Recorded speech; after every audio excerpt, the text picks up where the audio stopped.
It's becoming clear that the 1980s penchant for flamboyance and spectacle is making a cultural comeback. February's New York Fashion Week was ruled by shoulder pads, lame leggings, and animal prints, for example, and Spielberg's over-the-top adventure hit Ready Player One is laden with retro references to Back to the Future, King Kong, and Jurassic Park. The retro trend has also trickled into the craft of some modern artists, who use this larger-than-life aesthetic to navigate both critiques and evocations of the era's familiar commercialism. Many in today's art community take cues from 1980s commercialist artwork, such as Jeff Koons' expensive recreations of banal consumer goods, Barbara Kruger's photo proclaiming "I shop therefore I am," and Ken Lum's play on advertising and branding through his creation of slogans for the human subjects of his portraits. This thematic resurgence in the art world is now on public display throughout Southwest Washington, D.C., as part of Brand New SW,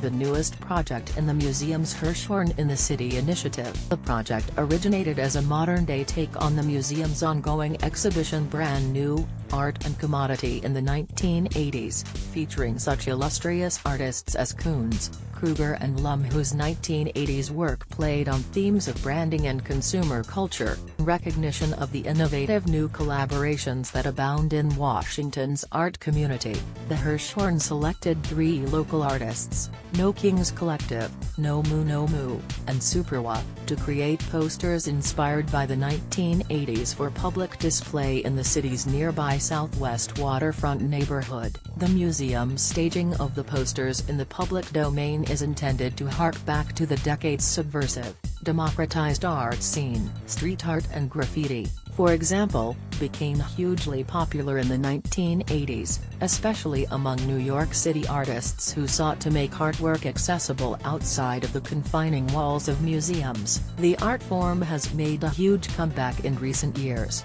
with enigmatic artists like Banksy reaching international renown for their political and subversive murals. Poster by No Kings Collective, Hirshhorn Museum, poster by No Moo, Hirshhorn Museum, poster by Superwa. Hirshhorn Museum. The democratic, accessible nature of Brand New SW's public platform is reflected in the project's contributors themselves. No Kings Collective, for one, is a collaborative studio founded by Brandon Hill and Peter Chang, who work with local artists to create and distribute multidisciplinary, innovative artwork. In a similar vein, No Moo is, according to its co-founder Joseph Ortzal, an intersectional artist collective and curatorial platform working to eliminate marginalization from the art industry. And though Superwa is a single artist, the inspiration that she draws from public art reflects the democratizing exodus of modern art out of the museum and onto city streets. "We're trying to create shows that are less hierarchical," Ortzal says regarding No Moo's mission of furthering equity within the art community. "We try to empower artists to do what they want and see what they want seen. We're creating a space for that within the art scene." For pedestrians strolling around Washington's Southwest neighborhood, where the posters are wheat-pasted on office buildings, in subway stations, and in highway underpasses, the installation is inexorably eye-catching. It's an almost lurid display of text and color that puts an inarguably modern spin on 1980s aesthetics. Big block letters on No Kings Collective's piece remind them to hustle, a decidedly modern mantra that takes on special meaning for the poster's ambitious and fast-moving creators. A black and white retro-style photograph of millennials practicing yoga sits within a distinctive orchid pink border. Superwa's stylized message "I am super and so are you" jumps out in bright magenta atop an equally bold blue background, with varied neon shadows accenting the lettering. In the artist's signature style, the I in the message is written as an exclamation mark, and her logo, concentric circles with an exclamation point in the center, is visible beneath the text. The decidedly loud posters play on slogans and recognizable branding puts an uplifting, individualistic spin on the exhibition's commercialist themes. The Technicolor stripes from No Moo draw the eye toward the piece's more subtle political imagery. The middle of the poster features a Baroque painting of Street Sebastian overlaid with the iconic LGBT image of the pink triangle, and smaller images of American flags, Ronald Reagan, and skulls surround this centerpiece. The artist's inclusion of the words brand and new confronts the exhibit's advertising themes, creatively marketing the exhibit itself. Brandon Hill and Peter Chang of No Kings Collective drew inspiration for their poster design from the repurposing of advertising and print featured in the 1980s work on display at the Hirshhorn Museum. We were looking for that seal of pixelated or halftone images that would have reflected the printing process of the mid to late 1980s, and we thought to dip back into our own pool of imagery. Hill explains, the image that they decided to use for the poster was a photo from a buzzworthy event that No Kings Collective put on last summer, a pizza yoga class next to one of their downtown DC murals. It's definitely a nod to our time, worshipping your body and then also eating pizza, Hill says with a laugh. The exhibit goes up at the wharf in DC's southwest waterfront neighborhood. Hirshhorn Museum. No Moo No Mew's outpouring of color was an intentional nod to 1980s artistic trends, which drew upon the technology of the time for visual inspiration. I got the color from TV, when the TV would go blank, and it would just be color bar, a test of the emergency broadcast system, explains Ort Saul, who created No Moo No Mew's poster for Brand New SW. In my research, I realized this was an ongoing reference. People would constantly refer to the TV and the emergency broadcast system as an aesthetic.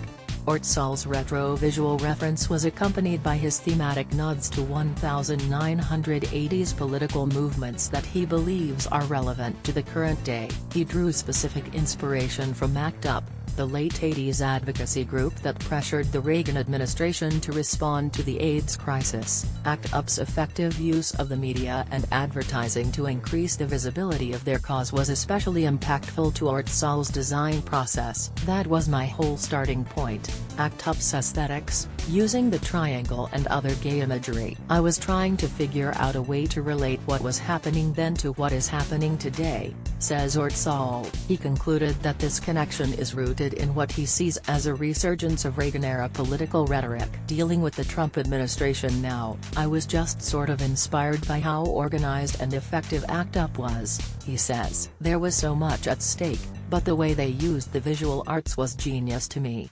ACT UP's blurring of the boundaries between advertising and artwork was a popular theme on the 1980s art scene, and Brand New SW's artists demonstrate the modern comeback that this trend has made. Peter Chang sees this resurgence exemplified in the increasing popularity of collaborations between artists and private companies in the promotion of products. A lot of artists, especially street artists, are working with different brands, collaborating on products and releasing products of their own, says Chang, referencing soda, liquor and apparel companies whose public art advertising campaigns have contributed to this combined artistic consumerist mentality. In the 1980s, there was so much collaboration happening with brands. It was very relevant back then, and with today's come-up of street art, brands came back around to that. It's so powerful.